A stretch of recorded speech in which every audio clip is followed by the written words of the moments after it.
Halo Mam sayang, apa kabar semua Mam? Semoga Mam selalu happy, bahagia, selalu tenang, sukacita, damai. Terkhusus buat keluarga tercinta selalu happy ya Mams. Oke Mams, di video kali ini Bu Bidan akan jelaskan syarat-syarat buat Mams yang boleh menggunakan alat kontrasepsi hormonal. Kita ketahui ya Mams bahwa KB itu ada yang hormonal dan ada yang tidak hormonal. Nah, yang akan dibahas yaitu hormonal. Hormonal itu pasti akan memberikan efek ya Mams buat kita para Mams. Nah, syarat yang pertama, penasaran kan Mams? Ikutin terus videonya ya. Oke Mams, yang pertama yaitu hamil. Jelas ya Mam, kalau kita hamil untuk apa menggunakan alat kontrasepsi. Nah, yang kedua yaitu adalah ibu yang mengalami 6 minggu pasca bersalin atau masih pada masa nifas. Ini kenapa Mams? Karena pada saat masa nifas itu seorang ibu masih perlu membersihkan dari sisa-sisa si persalinan itu. Karena setelah plasenta lahir, kan begini Mam, setelah bayi lahir kemudian plasenta lahir. Nah, setelah plasenta lahir itu masih ada sisa-sisa di dalam rahim. Sisa-sisa maksudnya bagaimana tuh? Sisa-sisa cairan atau darah yang harus dikeluarkan. Istilahnya rahim itu akan diperas kembali Mams. Karena bentuk rahim itu pertama kali itu sebagai informasi seperti alpukat Mams. Ukurannya seperti itu. Jadi dia akan kembali lagi normal. Nah, makanya tidak boleh menggunakan alat kontrasepsi. Karena takutnya akan berpengaruh untuk proses pengembalian ukuran si rahim tadi Mams. Nah, yang kedua yaitu perokok Mams. Kenapa? Karena kalau perokok itu, para Mams kan kandungan dalam rokok itu ada zat namanya nikotin dan bisa memacu terjadinya serangan jantung. Kalau lama-lama jantungnya akan berat Mam, karena kita kan menyuntikkan hormonal atau meminum pil KB yang hormonal itu bisa merangsang kerja si jantung lebih cepat. Jadi itu sangat berbahaya buat Mams yang perokok. Jadi tidak boleh menggunakan alat kontrasepsi hormonal. Kemudian yang keempat yaitu migrain. Kenapa Mams? Karena pil KB atau obat KB yang disuntikan itu biasanya menimbulkan keluhan efek samping pusing. Sedangkan Mams sudah mempunyai riwayat pusing, migrain, apabila ditambah dengan penggunaan KB yang hormonal, maka akan pusingnya lebih meningkat lagi. Nah, akan mengganggu segala aktivitas dan menyerang kesehatan Mams sendiri, dan itu sangat tidak diperbolehkan buat Mams yang mempunyai riwayat migrain. Kemudian yang kelima adalah kanker payudara Mams atau memiliki benjolan di payudara. Nah, kalau Mams mempunyai kanker payudara atau riwayat post operasi kanker payudara, kemudian Mams melakukan pemeriksaan payudara sendiri, dilakukan setiap mau mandi. Mams coba raba payudara Mams kiri dan kanan.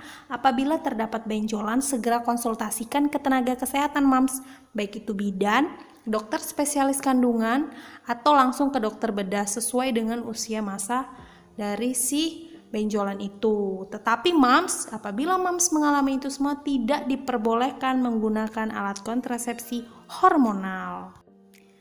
Oke, yang keenam, penyakit perdarahan vagina. Jadi maksudnya Mams, kalau Mams sebelum menggunakan KB, Mams sering banget mengalami perdarahan vagina, bukan siklus menstruasi ya Mam. Maksudnya misalnya nih setiap habis berhubungan seks, Mams itu timbul perdarahan aktif. Nah, curiganya kita mencurigai kanker serviks atau kanker leher rahim. Pokoknya Mams yang namanya sudah kanker-kanker itu tidak boleh menggunakan alat kontrasepsi hormonal karena akan memacu si sel kanker lebih berkembang lagi. Karena kan kita akan menyuntikkan atau kan meminum obat dari pil KB itu atau dari suntik KB itu yang bentuk hormonal, memacu sehingga terjadilah proses reproduksi sel kanker itu lebih berkembang lagi Mams. Oke, yang ketujuh, darah tinggi. Jelas ya mams, darah tinggi itu sangat tidak diperbolehkan bila melakukan KB hormonal, karena ya kalau darahnya semakin tinggi berarti si hormon yang disuntikan atau dihasilkan dari pil KB itu akan merangsang kerja jantung lebih cepat lagi atau berdebar-debar jatuhnya mams, dan takutnya terjadi serangan jantung tiba-tiba dan akhirnya stroke dan akhirnya fatal, dan itu sangat tidak diperbolehkan bagi mams yang memiliki darah tinggi. Darah tinggi itu bagaimana Bu Bidan? Di atas dari 120/80, misalnya di 130/90 itu sudah lampu kuning mams. Mams lebih baik jangan menggunakan alat kontrasepsi hormonal. Nah, yang ke-8 yaitu penyakit diabetes atau kencing manis mams. Ini nggak boleh, karena kalau udah kencing manis pasti ginjal itu udah bermasalah. Takutnya efek hormon itu ginjal lebih berat lagi kinerjanya. Oke mams, yang ke-9 adalah penyakit jantung atau mempunyai riwayat penyakit jantung sedang dalam proses pengobatan penyakit jantung. Ini tidak diperbolehkan menggunakan alat kontrasepsi hormonal, karena itu tadi mams, takut si hormon tadi bisa memacu kerja jantung lebih cepat, terjadilah shock atau terjadi stroke, bahkan keadaan yang sangat fatal. Oke mam, yang ke-10 adalah usia lebih dari 35 tahun. Kenapa? Karena kalau udah usia lebih dari 35 tahun, itu organ-organ tubuhnya kan sudah memasuki masa penuaan. Jadi kasihan mams kalau diberi hormon, suntikan hormon kepada tubuh akan berdampak tidak baik. Kasihan kan kalau misalnya onderdil organ-organ tubuh itu dipaksa untuk bekerja lebih kuat lagi, karena efek dari hormon yang ditimbulkan dari KB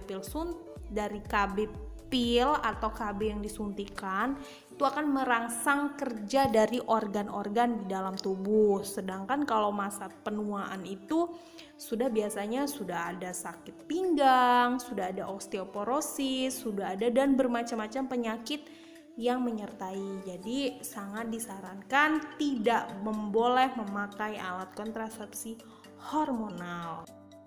Oke, selanjutnya yang ke-11 yaitu kelainan pembekuan darah mams. Ini misalnya nih mams punya luka kecil aja ngocor terus darahnya tidak berhenti-berhenti. Nah, itu curiga kelainan pembekuan darah mams. Karena efek KB itu biasanya terjadi perdarahan dan takutnya terlalu over.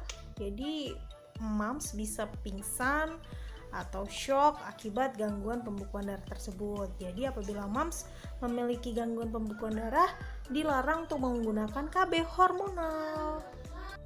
Oke mam, yang terakhir adalah kanker hati atau mempunyai penyakit hati. Hal ini tidak bisa mam, karena setiap tubuh kita, baik itu kita meminum obat atau menyuntikkan obat, itu bisa berefek kepada hati itu karena sisa-sisanya akan dikeluarkan melalui hati mam, melalui empedu yang ada dalam hati.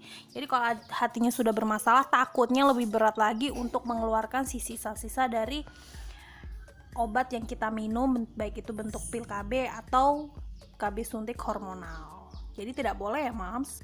Halo mams, sekian dulu ya mams video dari Bu Bidan. Semoga video ini bisa bermanfaat buat kita semua. Dan juga bagi mams yang akan menjadi konsumen untuk penggunaan KB hormonal, coba diperhatikan dulu kira-kira dari semuanya itu ditepis dulu ya mams. Kalau tidak ada, mams boleh menggunakan KB hormonal. Semua itu untuk kesehatan mams.